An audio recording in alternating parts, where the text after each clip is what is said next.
it's a pleasure to be here, and certainly we thank Rick Catlett for inviting us to come to the TaxSlayer Bowl here in Jacksonville. It's kind of great for me to be back here. I spent 3 really good years here when I coached for the Jaguars, and our family is very familiar with everything, so we've had a great time. I also like to thank John Eller. He's been our host and done an awesome job. Our players really have had a great experience. They've been able to experience different things outside of football. We've had great facilities to practice at and very good facilities for our meetings. So the week has went well. I like the way we've practiced. I think we've done a nice job of it. What you try to do at bowl games is balance the focus on your preparation for the game and enjoying the experience. And certainly I think we've been able to do that here. So I'm excited about that. Look forward to playing a very good Mississippi State team. They've got very good players. They're fast. They're physical. We feel like it's a great challenge for us. I do really like the way we finished the season off. We had a great November. Our offense was clicking and executing and scoring points. Our defense was doing a great job of sacking the quarterback and causing turnovers and holding our opponents' points down. So I really felt like as the year went on, we got better. We fought through adversity, which is something that hopefully the lesson helps all these young men when they're done playing football. So I feel like it's been a great year for us, and certainly we'd like to finish it off with a victory here Saturday. So with that, we'll just open up for questions. Gary? Bobby, we saw this a little bit last night in a couple of the bowl games, but why do you think historically bowl games can often are so high scoring? What do you think goes on in that dynamic? Maybe preparation, but just you see so many 35, 31 games this time of year. Any theories? Yeah, no, not really. I don't really watch any of the other games. And as a coach, what we do is get up in the morning, we watch video, we go through all our preparation, and usually when I get home at night, everyone gets mad at me because I want to turn the channel and not watch the games. So I really don't have an answer for you. I do know that it's a trend now in college football that there's a lot more points being scored. I think some of it is the tempo. You get more plays and the ability to hit big plays. It just seems like throughout the game of football you're seeing more points. Question?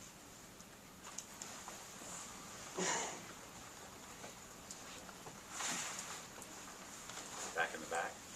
Coach Rachel Orszynski, WLBT in Jackson, Mississippi. Just wondering what your take is on facing a team that's in a little bit of a different and sticky situation, having an interim head coach as opposed to having their set head coach. How do you approach that? What makes it different for your team?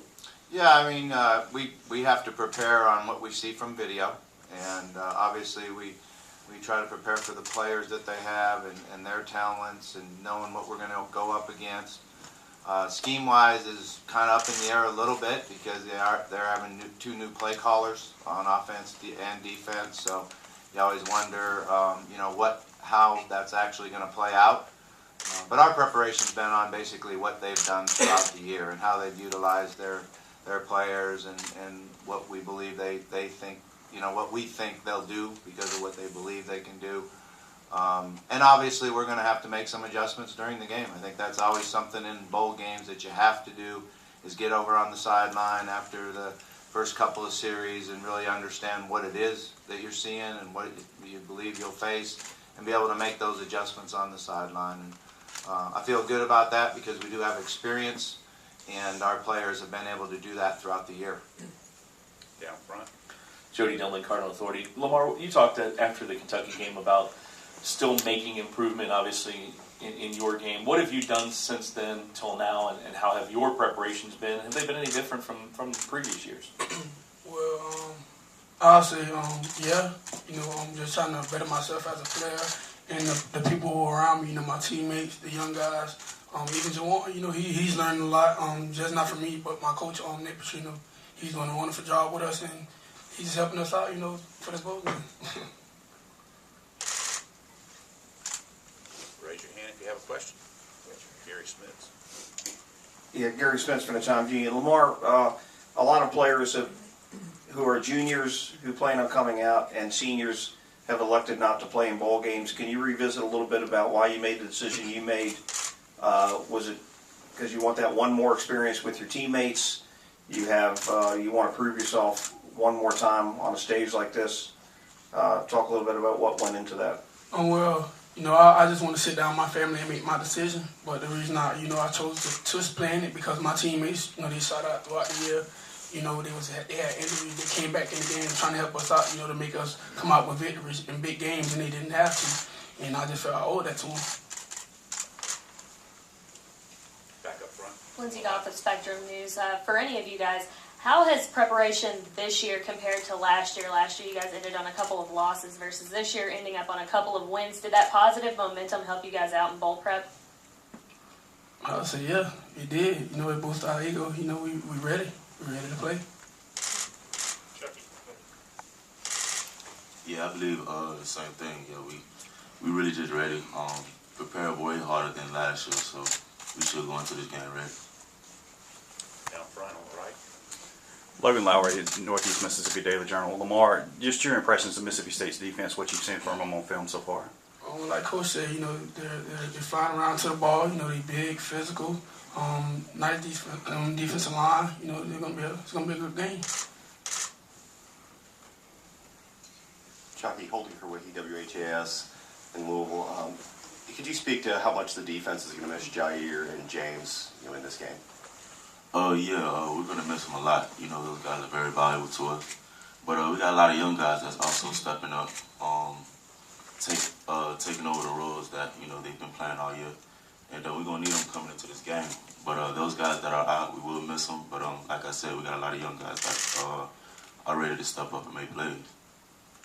Down front on the right.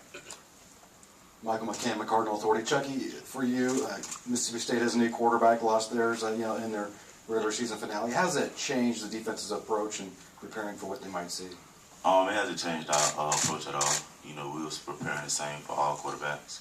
The scheme is real similar. Nothing's changed. And yeah, like I said, we just preparing like it was the regular starting quarterback that was there before. So. Second row on the left. Morning, Bobby. Thanks for taking the time. We're just curious to get your perspective on, as a team, as a program for you, what is at stake with a win in this game this weekend? I mean, there's not a lot at stake except for the fact that we want to win on a very high note. I always feel like that this is the last game for the seniors, and they've given a lot to our program. They're a group that is, I always tell them, responsible for our stadium expansion and getting the crowd and the boosters behind us, and they certainly have been. It's the first group that we recruited, and also the first group that we inherited and added to some, junior college and transfer guys. So it's a special group to me, and we certainly want to go out with a win. And for our guys coming back, I've always felt like the bowl games are the start of next season. And certainly how you finish and who you got coming back usually determine, the preseason rankings and where you are there. So certainly this is a game that we want to compete and find a way to win. And then I think at the NCAA level, I think there's maybe a rule proposal that to have players be able to play in the first 4 games or something like that without burning a redshirt year. What are your thoughts on a rule like that, and how would that have impacted your team this year? Yeah, my understanding of it is that it's you can have players play in 4 games, not just the first 4 games. That's kind of what the rule is right now. If you play in the first half, so many percent of the first half of the season, you get a medical, and you get injured, you get a medical red shirt.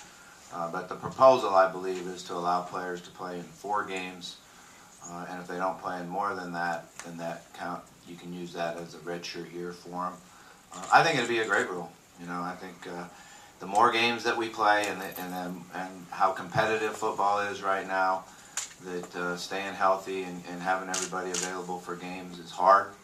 And as you get later in the year, freshmen are prepared to play. They've been through it. They've gotten better. It certainly would help on special teams.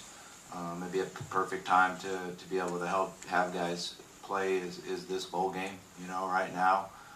So I would be in favor of the rule. And then lastly, your reaction to Jair and James' decisions to not play in this game, and did you expect that? No, I didn't expect it, but you know, it's what it is right now in college football. You got guys that feel like that they need to move on and get ready for the preparation for the combine and the draft, and you know, I support them. They've given a lot to our program. You know, James was here for really 5 years. He was one of the guys that we inherited that had redshirted. He graduated and got his degree, which is something that we were really wanted to see happen. And Jair gave 3 really good years to our football program, and you know, they prepared well and they played hard. Right down front. Lamar, have you ever been, first of all, into Everbank Field or been to a game there? And just talk about your approach, or it excites you to play in an NFL stadium. I know a couple years ago you had a pretty good game in the one down in Tennessee. Well, you know, no, I haven't. This is my first time ever playing in the stadium, and I think I played in one before, but it don't matter. But I'm looking forward because you know I'm back home, and I can't wait to play for our Louisville fans. Any other questions? Yes, ma'am. Coach Petrino, was it somewhat easier to prepare for this defense, being that it was a Grantham defense and you guys are obviously familiar with each other? Well, you see things show up on video that you know, and you understand what they called, and you know what thoughts are and what they're trying to do. But he's no longer there. You know, now we got a different guy that's going to call the defense, and Ron is a very good football coach. You know, at one time the defense coordinator at the University of Louisville, and did a great job there. I actually coached against him when he was the head coach at Eastern Michigan. So obviously he'll probably put some type of flavor of his on the defense, and certainly the way he calls the game. And like I said, I think it's going to be real important that we're able to adjust and get to the sideline and understand exactly what they're trying to do. Down front. Oh, sorry. Lauren James, Between Classes Magazine, out of Tampa. Coach Petrino, with Florida being a hotbed for recruits, how does playing in the TaxSlayer Bowl help your program out? Yeah, I mean, it's always great to come to Florida and play in a bowl game. You know, first and foremost for the players on our team, because we have a lot of Florida guys on our team, and their families get to come up and see them. They get to spend time during the week with them, so that's always a great thing. And we're always going to recruit the state of Florida. You know, with this early signing day, we had a very good year in state this year. High school football, Pop Warner football, everything they do here is really amazing. You know, how much emphasis there is in the game of football. You know, it's Friday, Saturday, and Sunday. Some states aren't like that, and Florida is. So we're always going to try to recruit here as hard as we possibly can. Also for Chucky and Lamar, with both your college careers coming to a conclusion, how does it feel playing in your home state of Florida, and what have you done to take it all in? Well, it feels great being back in Florida for the most part. And what I've been doing to take it all in, just embracing every moment, you know, having fun with my teammates. I see them as brothers to me, so, you know, I'm just taking it all in, enjoying myself, and really just physically and mentally getting ready for this game Saturday. Just like Chuck said, you know, I'm just cherishing the moment with my teammates and my coaching staff. And, you know, it feels good to play back at home, but, you know, I wasn't looking forward to it being cold here. I just left cold. But, yeah, you know, Florida bipolar weather, so, yeah. Last question. Bobby, could you just talk about Lamar? I know you've answered this question a ton of times, but what Lamar has done since last year and winning the Heisman and coming back, and the numbers he put up, you know, this year, and how special this season really has been. Yeah, I mean, he's had a great season. The way he's played the game, the way he's prepared for the game. You know, the one thing that Lamar does every week is come to practice with a smile on his face and a great attitude, and really does work as hard as you possibly can on getting better every day. One of the most coachable young men I've had the pleasure to coach. You know, he's always wanting to work on something. He's a great listener, and he really strives for excellence in practice. And I think that's the thing that carries over to the other players on our team, is they see here's a young man that won the Heisman Trophy and the best player in the United States, and he comes to practice and works as hard as you possibly can and sprints in the end zone. And you know, I got after him the other day a little bit and I was really just kidding around, saying, "Come on, sprint! You got to go full speed." And he had this huge smile on his face because he knew I was kidding around because he was going as fast as you could go. So it's just been a real pleasure and a real standard for the other players on our team on how hard you can work and the fact that you do go to practice to get better every day. Coach, thank you for bringing your team down. We appreciate it very much. Good luck to all of you tomorrow, and we'll see you